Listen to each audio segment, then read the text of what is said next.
Hi friends, ring around classes channel में आपका स्वागत है। तो कैसे हैं? चलिए आज का वीडियो स्टार्ट करते हैं समाजवाद एवं साम्यवाद के फ्रेंड्स सब्जेक्टिव क्वेश्चन आंसर। तो इस चैप्टर का पहला प्रश्न है, समाजवादी दर्शन क्या है?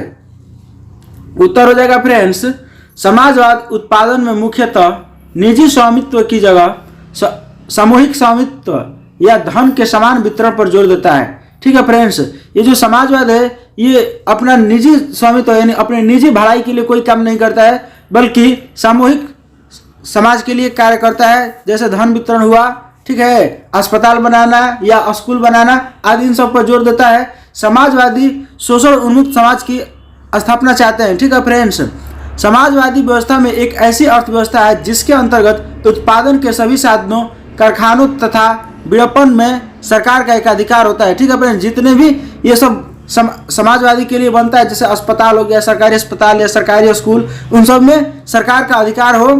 ठीक है, समाजवादी व्यवस्था में उत्पादन निजी लाभ के लिए न होकर सारे समाज के लिए होता है। ठीक है फ्रेंड्स, ये नहीं कि अस्पताल खुल गया तो गांव के जो दबंग लोग हैं सिर्फ वही लोग इलाज कराएंगे, नहीं। अस्पताल में सभी लोग जाकर के अपना इलाज करा सकते हैं और सरकारी स्कूल में सब लोग जाकर के पढ़ भी सकते हैं। ठीक है फ्रेंड्स, अगला प्रश्न है, समाजवाद क्या है? तो समाजवाद क्या है फ्रेंड्स, जान लेते हैं।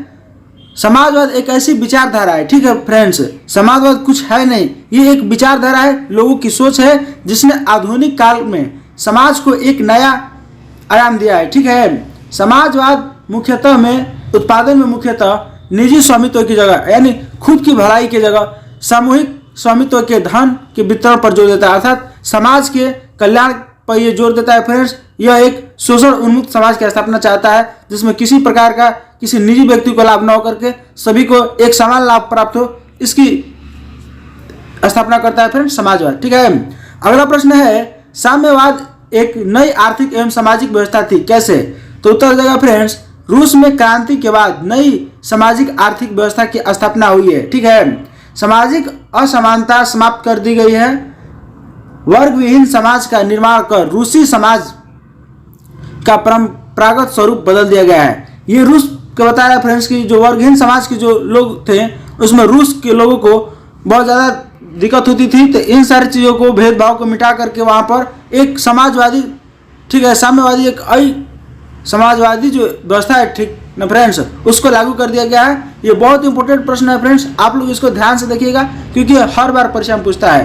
पूंजीपति और जमींदार वर्ग का उन्मूलन कर दिया गया। ठीक है, ये नहीं कि जब पूंजीपति जो लोग हैं वो गरीब लोगों पर अत्याचार करें, पूंजीपति को अलग बांट दिया गया और जमींदार को अलग। ठीक है, समाज में एक ही वर्ग रहा जो साम्यवादी नागरिकों का था। ठीक है, काम के अधिकार को संवैधानिक अधिकार बना दिया गया, व्यक्तिगत संपत्ति समाज समाप्त कर पूंजीपतियों का वर्चस्व समाप्त कर दिया गया।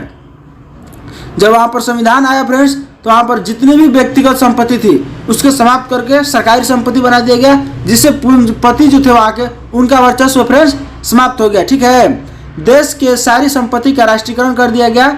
इस प्रकार एक वर्ग विहीन जो और शोषण मुक्त जो समाज जी रहा था फ्रेंड्स, उस सामाजिक आर्थिक व्यवस्था की उस समय स्थापना हुई।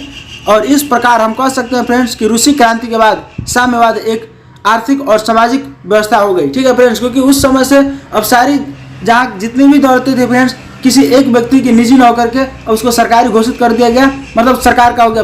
ठीक है फ्रेंड्स, और उस पर सरकार का हक रहेगा, आप उसका सिर्फ उपयोग कर सकते हैं। सरकार जब चाहेगी फ्रेंड्स उसको तब अपना काम के लिए ले सकती है। अगला प्रश्न है, रूसी क्रांति के किन्हीं दो कारणों का उल्लेख करें। उत्तर हो जाएगा फ्रेंड्स, रूसी क्रांति के दो महत्वपूर्ण कारण थे, एक तो था सामाजिक कारण और एक था आर्थिक। बारी बारी से समझते हैं फ्रेंड्स, सामाजिक कारण और आर्थिक कारण। रूसी समाज के बहुसंख्यक किसान वर्ग की स्थिति अत्यंत दयनीय थी।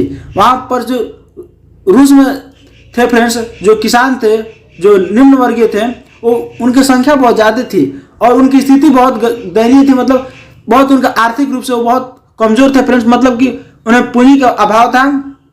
मजदूर तथा श्रमिक भी शोषण के शिकार थे, और जो वहाँ पर मजदूर थे फ्रेंड्स और जो श्रमिक थे, ठीक है, इन सब के सब वहाँ पर शोषण के शिकार थे। ठीक है, पूंजीपतियों के।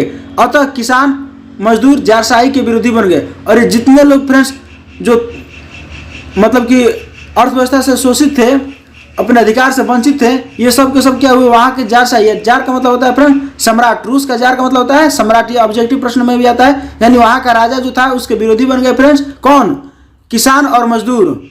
रूस की आर्थिक स्थिति भी दुर्बल थी, क्योंकि रूस देश की भी फ्रेंड्स आर्थिक स्थिति दुर्बल थी, क्योंकि वो बहुत ज्यादा कर्जे में उस समय था।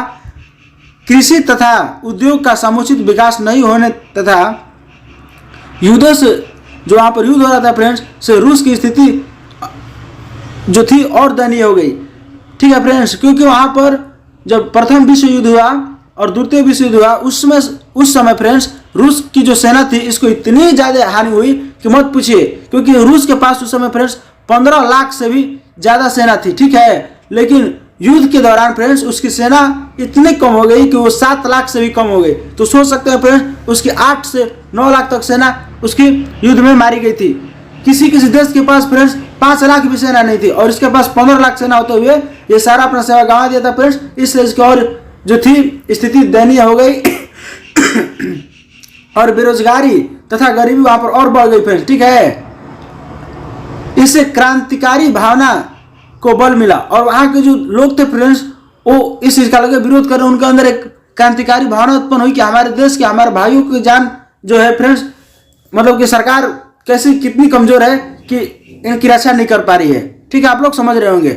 अगला प्रश्न है, रूस की सांसद को क्या कहा जाता है? तो रूस की सांसद को फ्रेंड्स ड्यूमा कहा जाता है। आप लोग इसको याद रखिएगा, ऑब्जेक्टिव में भी आता है। रूस में कृषि दासता की प्रथा किस वर्ष समाप्त हुई? तो उत्तर हो जाएगा फ्रेंड्स, रूस में कृषि दासता की समाप्ति जार अलेक्जेंडर द्वितीय के द्वारा 1861 में हुई थी। ठीक है फ्रेंड्स, ये ऑब्जेक्टिव इसमें कुछ समझाने लायक नहीं है।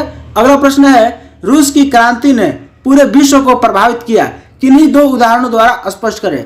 यह भी इंपॉर्टेंट प्रश्न है फ्रेंड्स, रूस की क्रांति ने पूरे विश्व को फ्रेंड्स उस समय प्रभावित कर दिया था, क्योंकि हम बता रहे हैं फ्रेंड्स उस समय उसकी बहुत ज्यादा सेना मतलब मारी जा चुकी थी। और किन्हीं 2 कारणों का इसमें 2 उदाहरणों द्वारा स्पष्ट करना है। तो देखिए हम उदाहरण दे रहे हैं कि इस क्रांति के पश्चात श्रमिक या सर्वहारा वर्ग जो था फ्रेंड्स, सर्वहारा वर्ग में सभी किसान मजदूर शामिल होते हैं, ठीक है, निम्न वर्गीय लोग की सत्ता रूस में स्थापित हो गई।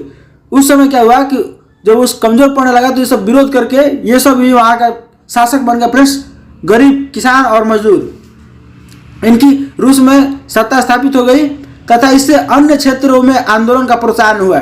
ठीक है फ्रेंड्स, और भी जो दूसरे बगल के जो क्षेत्र थे उनमें ये लोग देखे कि यहाँ के तो सब निम्न वर्गीय लोग अपना शासन कर रहे हैं अपने राज्य में, तो उन लोग के अंदर भी एक प्रोत्साहन मिला फ्रेंड्स, एक अलग सीख मिला, जिससे वे लोग भी अपने जो मतलब क्रांति करना स्टार्ट कर दिए।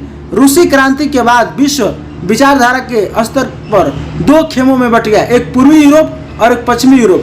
ठीक है फ्रेंड्स, द्वितीय विश्व युद्ध के पश्चात पूंजीवादी विश्व तथा सोवियत रूस के बीच शीत युद्ध की शुरुआत हुई और आगामी 4 दशकों तक दोनों खेमों के बीच हथियारों की होड़ जारी हो गई। ठीक है फ्रेंड्स, यहाँ पर एक शब्द है शीत युद्ध। शीत युद्ध का मतलब क्या होता है? तो शीत युद्ध का मतलब होता है फ्रेंड्स वाक शक्ति द्वारा, अर्थात बोल करके एक दूसरे को नीचा दिखाना। ठीक है, वाक शक्ति के माध्यम से लोग एक दूसरे को नीचा दिखाने की कोशिश करते हैं फ्रेंड्स, कि तुम्हारे पास ये नहीं है, वो नहीं, हमारे पास ये, एक तरह से बोल सकते हैं फ्रेंड्स मुंह से ही धमकियां देना। ठीक है, शीत युद्ध का मतलब होता है वाक शक्ति, यानी बोल करके एक दूसरे को नीचा दिखाना। जैसे आप लोग कभी कभी देखे होंगे फ्रेंड्स, आपके गाँव में जब महिलाएं लड़ती हैं एक दूसरे के साथ तो उसको लाठी डंडा से मार नहीं करती हैं, वो सीधे मुंह से ही एक दूसरे को इतना कटाक्ष करते हैं एक दूसरे के ऊपर कि मुंह से ही एक दूसरे को बोलकर नीचा दिखाने की कोशिश करते हैं और खूब चिल्लाती हैं फ्रेंड्स। इसी प्रकार ये स्थिति बन गई थी द्वितीय विश्व युद्ध के समय। ठीक है, उस द्वितीय विश्व युद्ध के पश्चात यानी उसके बाद, ठीक है, रूस के बीच और पूंजीवादी जो वहां पर विश्व था और सोवियत रूस, इसके बीच शीत युद्ध स्टार्ट हो गई। ठीक है फ्रेंड्स, अगला प्रश्न है, रूस की क्रांति किसके नेतृत्व में हुई थी? तो रूस की क्रांति फ्रेंड्स 1917 ईस्वी की रूसी क्रांति बोल्शेविक दल के नेता लेनिन के नेतृत्व में हुई थी। ठीक है, लेनिन की मृत्यु कब हुई थी फ्रेंड्स? तो 1924 ईस्वी में हुई थी। आप लोग इसको याद रखिएगा, ये बहुत इंपॉर्टेंट प्रश्न है, हर बार ऑब्जेक्टिव में पूछता है। प्रथम विश्व युद्ध में रूस की पराजय ने क्रांति कैसे दिया? ठीक है, तो इस चीज को स्पष्ट करना है। तो प्रथम विश्व युद्ध में रूस मित्र राष्ट्रों की ओर से शामिल था। ठीक है फ्रेंड्स, युद्ध 2 खेमों में तक मित्र राष्ट्र और धुरी राष्ट्र। ठीक है, तो आप लोग पढ़े होंगे। जार का मानना था फ्रेंड्स कि युद्ध के अवसर पर जनता सरकार का समर्थन करेगी। क्या करेगी? युद्ध के समय में क्या करेगी? जनता जो फ्रेंड्स सरकार का समर्थन करेगी, में आंतरिक विद्रोह कमजोर पड़ जाएगा, ठीक है। परंतु जार की इच्छा पूरी नहीं हो सकी फ्रेंड्स, जनता जो थी सरकार का समर्थन नहीं करी। विश्व युद्ध में रूस की लगातार हार होती गई, ठीक है फ्रेंड्स। प्रथम विश्व युद्ध में भी बहुत हानि इसको हुआ था, और द्वितीय विश्व युद्ध में इतना हानि हो गई कि युद्ध से फ्रेंड्स युद्ध के मध्य में ही युद्ध छोड़ करके भाग गया था। सैनिकों के पास न तो अब अस्त्र शस्त्र थे और न ही पर्याप्त रसद एवं वस्त्र थे, ठीक है फ्रेंड्स। इसकी सेना बहुत दूर पड़ती थी फ्रेंड्स देश से, इसलिए वहां पर सैनिकों के लिए अस्त्र शस्त्र भी पहुंचाने में कठिनाई होती थी, और उनके लिए पहनने का वस्त्र और पर्याप्त भोजन भी उन्हें नहीं मिल पाता था फ्रेंड्स, ठीक है। रूसी सेना की कमान स्वयंजा ने संभाल रखी थी। वहां पर स्वयंजा जो था फ्रेंड्स वो रूसी सेना का एक मंत्री था, जो बोल सकते हैं उसी ने इसका कमान संभाला था। पराजय से उसकी प्रतिष्ठा को गहरी ठेस लगी। इस स्थिति में रूसी जनता और अधिक क्रूर हो गई, ठीक है फ्रेंड्स। उस समय भी रूसी जनता हार ही गई फ्रेंड्स, उन्हें चारों तरफ से हानि का मुंह देखना पड़ रहा था। इस तरह से फ्रेंड्स पूरी तरह से जारशाही को समाप्ति के लिए उसके कटिबद्ध हो गए वहां की जो जनता थी फ्रेंड्स। वस्तुतः प्रथम विश्व युद्ध में पराजय रूस में जो था फ्रेंड्स क्रांति हेतु मार्ग प्रशस्त किया था, ठीक है। और सभी तब से वहां पर रूसी क्रांति स्टार्ट हुई। अगला प्रश्न है फ्रेंड्स, रूसीकरण की नीति क्रांति हेतु कहां तक उत्तरदायी है, ठीक है फ्रेंड्स। तो उत्तर हो जाएगा, ठीक है फ्रेंड्स, रूस में विभिन्न प्रजातियों के निवासी थे। वहां पर अलग अलग जाति के फ्रेंड्स अलग अलग निवासी थे। इसमें स्लाव की संख्या सबसे अधिक थी। यहाँ पर स्लाव भी एक फ्रेंड्स जाति ही है जिसकी संख्या बहुत ज्यादा थी, ठीक है। इनके अतिरिक्त फील, पोन, जर्मन, यहूदी इत्यादि भी थे। ये सभी जातियां फ्रेंड्स, ठीक है, रूस में रहने वाले जनजातियों है, ठीक है। ये भिन्न भिन्न भाषा तथा रीति रिवाज को मानते थे। ये देखिए फ्रेंड्स, ये बहुत इंपॉर्टेंट प्रश्न है कि यहाँ पर जो जितने भी जाति के लोग थे ये सभी भिन्न भिन्न भाषा के थे और भिन्न भिन्न रीति रिवाज के थे। अब यहाँ पर क्या हुआ कि इसलिए रूस सरकार ने देश के एकता के लिए रूसीकरण की नीति अपनाई, ठीक है। अपनाई नहीं, अभी अपनाने की वहां पर अपने नियम रखी कि जार की नीति थी कि एक जार और एक चर्च एक रूस, अर्थात रूस में सिर्फ एक राजा रहेगा, एक चर्च रहेगा जिसमें लोग जाकर के अपना मतलब कि पूजा अर्चन कर सकते हैं। ये नहीं कि चर्च है, मंदिर है, गुरुद्वारा है, सब नहीं, सिर्फ एक चर्च और एक रूस हो, अर्थात एक जाति के सभी लोग हो फ्रेंड्स। परंतु रूस में अल्पसंख्यक वर्ग, ठीक है, सरकार की इस नीति से व्यग्र हो गए। जार ने देश के सभी लोगों पर रूसी भाषा, शिक्षा और संस्कृति लादने का प्रयास किया। वहां पर जितने भी अलग अलग जाति के लोग थे फ्रेंड्स, उनकी सबकी अलग अलग भाषा थी, उन सब पर एक भाषा को लादने का प्रयास किया, ठीक है। और एक ही शिक्षा सबको देना चाहे। ये नहीं कि कोई हिंदी पढ़ेगा, कोई इंग्लिश पढ़ेगा, कोई उर्दू पढ़ेगा, ये नहीं, कोई संस्कृत पढ़ेगा, सब एक ही भाषा पढ़ेगा और वहाँ सबकी एक ही संस्कृति होनी चाहिए। अगर दिवाली मनेगा तो सिर्फ दिवाली मनेगा, ये नहीं कि दिवाली के साथ मुहर्रम भी मनेगा और ईद नहीं, कोई एक ही संस्कृति कोई अपनाने के लादने लगा फ्रेंड्स। अब लोगों को 1863 ईस्वी में इस नीति के विरुद्ध पोलो ने क्या किया फ्रेंड्स, विद्रोह कर दिया कि हम ऐसा नहीं करेंगे, जिसे दबा दिया गया, ठीक है। वहां की जो सरकार थी फ्रेंड्स बहुत क्रूर थी, और जब पोलो जाति के जब लोग विद्रोह किया 1863 ईस्वी में तो इसको दबा दिया गया, ठीक है। इस प्रकार रूसी राजतंत्र के प्रति उनका आक्रोश बढ़ता गया, ठीक है फ्रेंड्स। वो इसे दबाना चाहते थे और जो पब्लिक थे उनमें अब फ्रेंड्स अंदर की भावना जागने लगी और वे लोग अपने ही राजा के विरोध करने लगे। अगला प्रश्न है, निहिलिज्म से आप क्या समझते हैं, रूस पर इसका क्या प्रभाव पड़ा। तो उत्तर हो जाएगा फ्रेंड्स, रूसी नागरिकों का एक ऐसा वर्ग था जो चाहता था कि रूस में सुधार आंदोलन जार के द्वारा किए जाए, ठीक है फ्रेंड।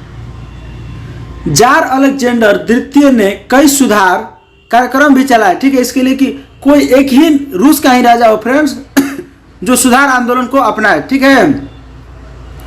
परंतु इससे सुधारवादी संतुष्ट नहीं थे, जो आके समाज सुधारक थे फ्रेंड्स वे इससे संतुष्ट नहीं थे। इनमें से कुछ ने फ्रेंड्स निहिलिस्ट आंदोलन आरंभ किए। ये निहिलिस्ट के नाम से जाने जाते थे, ठीक है फ्रेंड्स। जो लोग इस आंदोलन का आरंभ किए थे उन्हें निहिलिस्ट के नाम से जाना जाता था, ठीक है, निहिलिस्ट क्रांतिकारी। ये स्थापित व्यवस्था को आतंक का सहारा लेकर समाप्त करना चाहते थे, ठीक है फ्रेंड्स। जैसे अगर समझ सकते हैं कीचड़ को कीचड़ से ही साफ करना, ये आतंक का सहारा लेकर किसको समाप्त करना चाहते थे। 1881 ईस्वी में फ्रेंड्स जार अलेक्जेंडर द्वितीय की हत्या निहिलिस्टों ने कर दी। अगर राजा जब वहां का फ्रेंड्स जो विरोध करने लगा सम्राट, तो इन निहिलिस्टों ने मिलकर के उसी का हत्या कर दिया। ठीक, इन निहिलिस्टों के विचारों से प्रभावित होकर क्रांतिकारी जार शाही के विरुद्ध एग्जिट होने लगे। अब सभी के सभी क्रांतिकारी क्या हुए फ्रेंड्स, इन निहिलिस्टों से प्रभावित होकर एकजुट होने लगे। बौद्धिक जागरण ने रूसी क्रांति को किस प्रकार प्रभावित किया।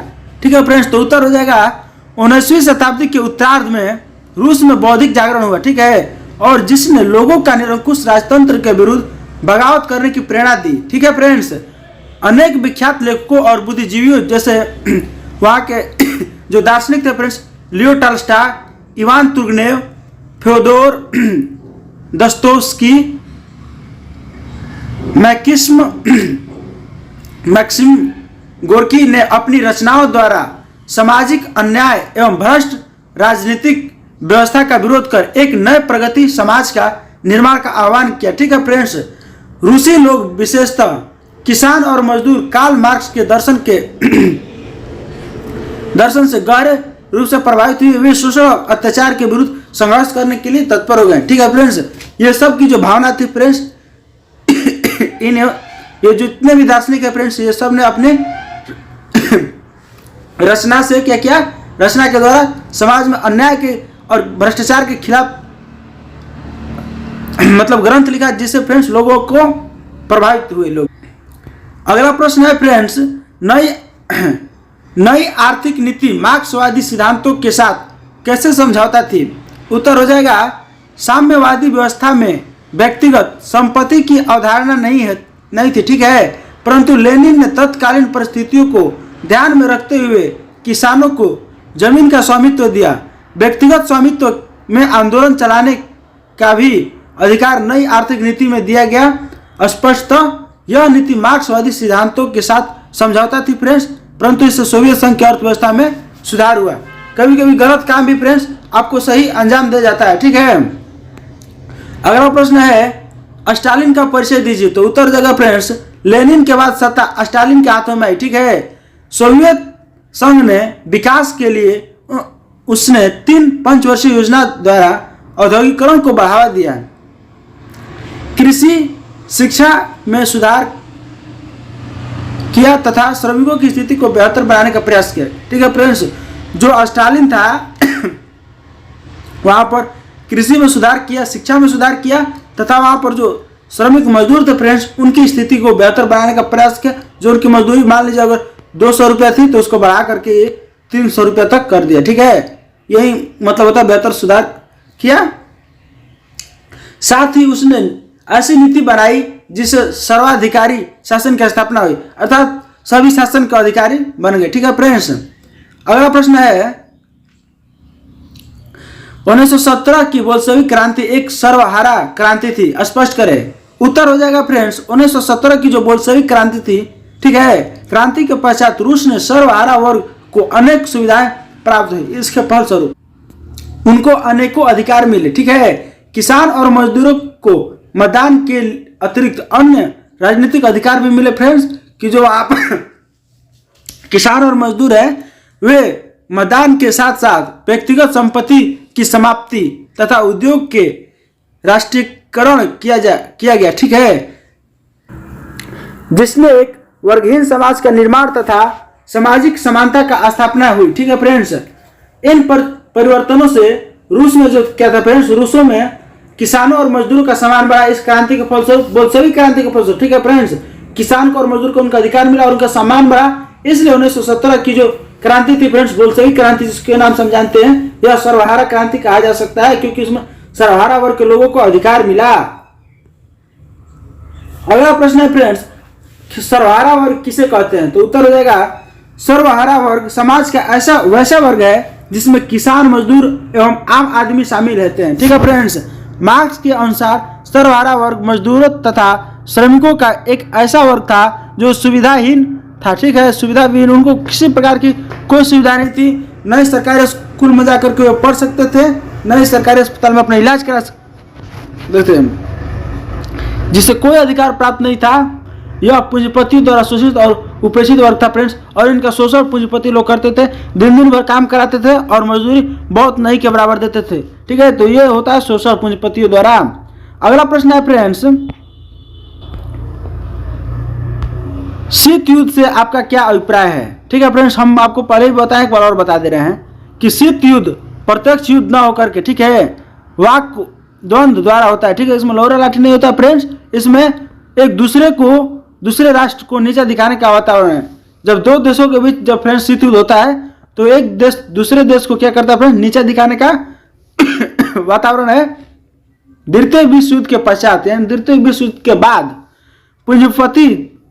पूंजीवादी जितने भी देश थे फ्रेंड्स और रूसों के बीच, रूस जो देश था फ्रेंड्स, इसके बीच इसी प्रकार का शीत युद्ध चलता रहा। लोग एक दूसरे को नीचा दिखाने का प्रयास करते रहे।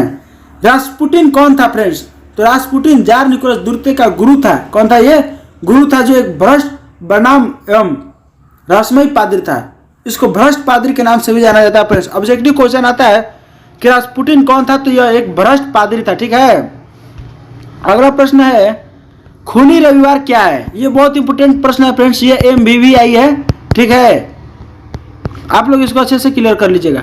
रूस में 9 जनवरी 1905 को लोगों का समूह रोटी दो किनारे के साथ सड़कों पर प्रदर्शन करते हुए सेंट पीटर्सबर्ग स्थित, ठीक है फ्रेंड्स, महल की ओर जा रहा था, परंतु जार की सेना ने 79 लोगों पर गोलियां बरसाई, जिसमें हजारों लोग मारे गए। ठीक है फ्रेंड्स, इसमें हजारों लोग मारे गए, इसलिए इस दिन रूस की खूनी रविवार अर्थात लाल रविवार के नाम से जाना जाता है फ्रेंड्स।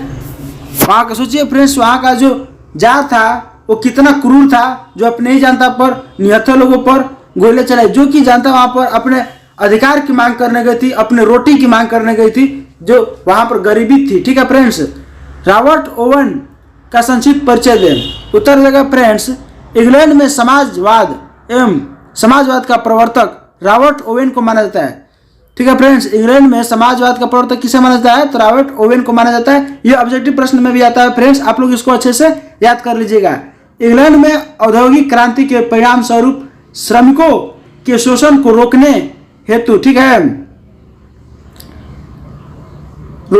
रोकने हेतु ओवेन ने एक आदर्श समाज की स्थापना का प्रयास किया फ्रेंड्स। उसने स्कॉटलैंड के न्यूलुनार्क नामक जो वहाँ का स्थान था फ्रेंड्स, वहाँ पर एक आदर्श कारखाना और मजदूरों के आवास की व्यवस्था की रहने के लिए, ठीक है, इसने श्रमिकों को अच्छा भोजन दिया, आवास भी दिया और उचित मजदूरी देने की व्यवस्था की। कौन, रॉबर्ट ओवेन ने। ठीक है फ्रेंड्स, ये बहुत ही अच्छा इंसान था फ्रेंड्स, आप लोग इसके बारे में जान चुके हैं। अगला प्रश्न है कार्ल मार्क्स के विषय में आप क्या जानते हैं। तो कार्ल मार्क्स का जन्म फ्रेंड्स जर्मनी के राइन प्रांत के टियर नगर में एक यहूदी परिवार में हुआ था। किस परिवार में हुआ था फ्रेंड्स, एक यहूदी परिवार में हुआ था। मार्क्स पर रूसो, मॉन्टेस्क्यू एवं हेगेल की विचारधारा का गहरा प्रभाव था। ठीक है, इन सबसे वो प्रभावित था फ्रेंड्स कार्ल मार्क्स। मार्क्स और एंगेल्स ने मिलकर 1848 ईस्वी में कम्युनिस्ट मैनिफेस्टो तथा समाजवादी घोषणा पत्र प्रकाशित किया। ठीक है, मार्क्स ने पूंजीवाद की घोर भर्त्सना की, अर्थात उसकी अवहेलना की। ठीक है फ्रेंड्स, और श्रमिकों को हक की बात उठाई। उसने दुनिया के मजदूरों को एक हो का नारा दिया फ्रेंड्स। और मार्क्स ने अपनी विख्यात पुस्तक दास कैपिटल का प्रकाशन 1867 ईस्वी में किया, जिसे समाजवादियों का बाइबिल कहा जाता है। ये बहुत इंपोर्टेंट प्रश्न है फ्रेंड्स कि कार्ल मार्क्स की कौन सी रचना है, तो दास कैपिटल कार्ल मार्क्स की रचना है। और ये कब प्रकाशित हुई फ्रेंड्स, तो 1867 ईस्वी में प्रकाशित हुई थी और इसे समाजवादियों का बाइबिल कहा जाता है। ठीक है, कार्ल मार्क्स फ्रेंड्स एक लेखक भी थे। ठीक है, जो मॉन्टेस्क्यू और हेगेल तथा रूसो के विचार से क्या थे, ये फ्रेंड्स प्रभावित थे और इन्होंने इसी चीज के प्रभाव में आकर के पूंजीपतियों का विरोध किया और उनके श्रमिकों के हक के लिए बात उठाई थी फ्रेंड्स, और कहा था कि मजदूरों एक हो का नारा दिया। सही बात है फ्रेंड्स, अगर सब लोग एक हो जाएंगे तो कोई भी अपना अधिकार प्राप्त कर सकते हैं, लेकिन जब लोगों में एकता नहीं रहेगी तो उनका अपना भी हक नहीं मिल पाएगा। ठीक है, तो अगला प्रश्न है फ्रेंड्स, रूस में प्रति क्रांति क्यों हुई, बोल्शेविक सरकार ने इसकी सामना कैसे किया। तो उत्तर देगा फ्रेंड्स, बोल्शेविक क्रांति की नीतियों से वैसे लोग व्यग्र हो गए जिनकी संपत्ति और अधिकार को नई सरकार ने छीन लिया था। ठीक है फ्रेंड्स, वहां पर जितने भी पूंजीपति लोग थे फ्रेंड्स, जो इसकी निजी संपत्ति थी, उन सभी निजी संपत्तियों की वहां की सरकार ने अपनी संपत्ति घोषित कर दिया। ठीक है, अतः सामान्य पादरी, पूंजीपति, नौकरशाह, ठीक है, सरकार के विरोधी बन गई। जितने लोग थे फ्रेंड्स जिनके पास अपना जमीन था, मतलब कि जो भी था, जो सरकार ने छीन लिया था इन सब से, तो ये सब के सब क्या हुए फ्रेंड्स, सरकार के विरोधी बन गए। वे सरकार के तख्ता पलटने का प्रयास कर रहे थे। उन्हें विदेशी सहायता भी प्राप्त थी और विदेश के लोग भी उनकी सहायता कर रहे थे फ्रेंड्स। लेनिन ने प्रति क्रांतिकारियों को कठोरता पूर्वक दमन करने का निश्चय किया। वहां पर जितने भी लेनिन के प्रति फ्रेंड्स जो क्रांतिकारी थे, उनको उसने दमन करने का प्रयास किया। इसके लिए चेका नामक विशेष पुलिस दस्ता का गठन किया गया फ्रेंड्स, जिसका संगठन का नाम था चेका। ठीक है, इसने निर्ममता पूर्वक हजारों षड्यंत्रकारियों को मौत के घाट उतार दिए फ्रेंड्स।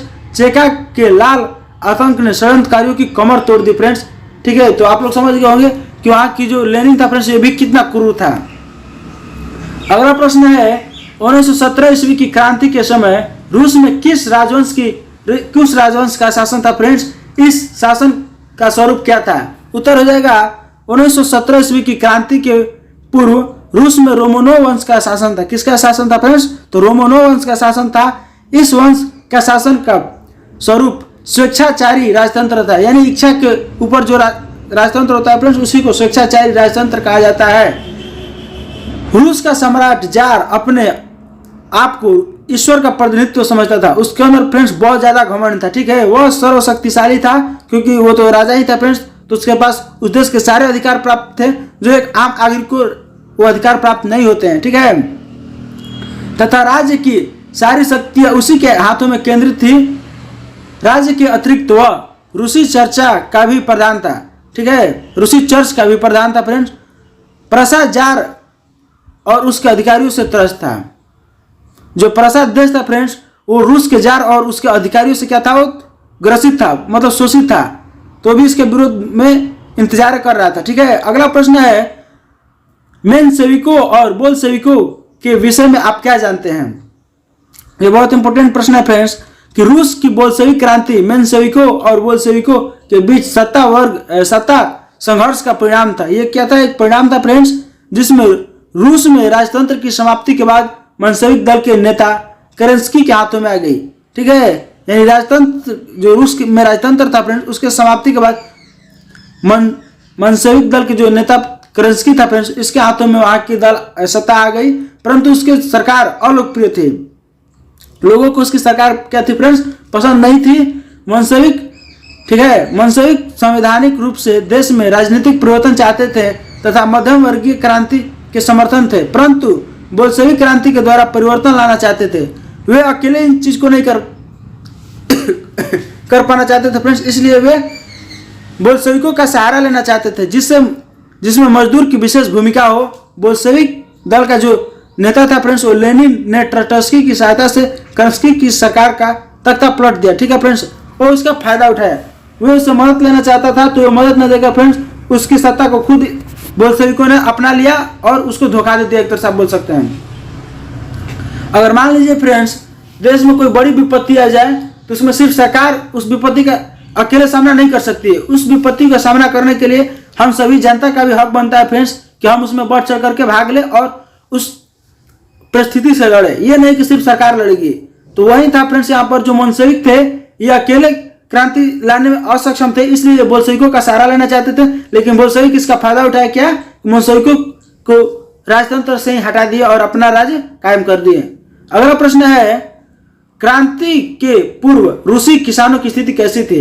तो रूस में जनसंख्या का बहुसंख्य भाग कृषक ही थे फ्रेंड्स। जितने भी वहां की जनसंख्या थी वहां बहुत ज्यादा किसान ही थे, परंतु उनकी स्थिति दयनीय, अत्यंत दयनीय थी। वहां के जो किसान थे फ्रेंड्स वो गरीबी से जूझ रहे थे, कर्ज में लदे थे। ठीक है, कृषि दास्ता समाप्त कर दी गई थी, जितने भी लोगों के ऊपर कर्ज था उसको समाप्त कर दी गई, परंतु किसानों की स्थिति में कोई सुधार नहीं हुआ फ्रेंड्स। फिर भी वो खाने के लिए दाने के लिए वो लड़ाई रहते थे। उनके पास पूंजी का अभाव था तथा करों के बोझ से वे दबे हुए थे। ठीक है, अगला प्रश्न है फ्रेंड्स स्वप्नदर्शी, इसको यूटोपियन भी कहा जाता है, समाजवादियों के विषय में आप क्या जानते हैं? तो स्वप्नदर्शी यूटोपियन आरंभिक समाजवादी चिंतक थे। ये क्या थे फ्रेंड्स, ये एक चिंतक थे, ठीक है, जिन्होंने पूंजी और श्रम के बीच संबंधों की स्थापना का निराकरण करने का प्रयास किया। उनकी दृष्टि आदर्शवादी थी। वे उच्च और अव्यवहारिक आदर्श से प्रभावित होकर वर्ग संघर्ष की नहीं बल्कि वर्ग समन्वय की बात करते थे। कौन फ्रेंड्स? तो स्वप्नदर्शी यूटोपियन, ठीक है, स्वप्नदर्शी समाजवादियों में Saint Simon, Charles Fourier, Louis Blanc और रॉबर्ट ओवेन के नाम से उल्लेखनीय है। रॉबर्ट ओवेन के बारे में फ्रेंड्स हम आपको पहले ही बता चुके हैं प्रश्न में, ठीक है, अगर आप नहीं देखें तो पीछे वीडियो करके देख लीजिए स्किप। अगला प्रश्न है 1881 में जार अलेक्जेंडर द्वितीय की हत्या किसने की? तो 1881 ईस्वी में फ्रेंड्स रूस के शासक जार अलेक्जेंडर द्वितीय की हत्या निहिलिस्टों ने कर दी, ठीक है फ्रेंड्स, निहिलिस्ट जो थे उसके विरोधी थे, ठीक है। अगला प्रश्न है फ्रेंड्स कॉमिटर्न की स्थापना क्यों की गई? इसका क्या महत्व था? उत्तर हो जाएगा फ्रेंड्स लेनिन का एक महत्वपूर्ण कार्य था 1919 ईस्वी में मॉस्को ने थर्ड इंटरनेशनल की स्थापना करना। ये उसका एक सपना था फ्रेंड्स, ये एक महत्वपूर्ण कार्य था कि वो 1900 ईस्वी में थर्ड इंटरनेशनल का स्थापना चाहता था, ठीक है, और मार्क्सवाद के प्रचार करने एवं विश्व के सभी मजदूरों के संगठन करने के उद्देश्य से विभिन्न देशों के समाज साम्यवादी दलों का प्रतिनिधित्व मॉस्को में एकत्रित हुए, ठीक है। वहीं पर सभी देशों के साम्यवादी पार्टियों का एक संघ बनाया गया फ्रेंड्स, जो कॉमिटर्न कहलाया। इसका मुख्य कार्य विश्व में शांति का प्रचार करना एवं साम्यवादियों की सहायता करना था, ठीक है। कॉमिटर्न का नेतृत्व रूस के साम्यवादी दल के पास रहा। लेनिन ने इस कार्य से पूंजीवादी देशों में बेचैनी फैल गई फ्रेंड्स, और रूस में मधुर संबंध बनाने को वे बाध्य हो गए। इंग्लैंड 1921 ईस्वी में रूस से व्यापारिक संधि कर ली और 1924 ईस्वी तक इटली, जर्मनी, इंग्लैंड ने रूस की बोल्शेविक सरकार को मान्यता प्रदान कर दिए, ठीक है फ्रेंड्स। तो चलिए फ्रेंड्स इस चैप्टर में सिर्फ इतने ही प्रश्न थे जो मैंने आपको करा दिए। अगर फ्रेंड्स आप इसी प्रकार की और भी वीडियो देखना चाहते हैं तो आप हमारे चैनल को सब्सक्राइब कर ले फ्रेंड्स, जिससे हमारे हर वीडियो का नोटिफिकेशन आपके पास पहुंच जाएगा, ठीक है फ्रेंड्स। अगर आपको ये वीडियो फ्रेंड्स थोड़ा सा भी अच्छा लगा होगा तो आप इसे लाइक करें और अपने दोस्तों के साथ भी शेयर करें, ठीक है फ्रेंड्स। मिलते हैं अगले वीडियो में, तब तक के लिए धन्यवाद।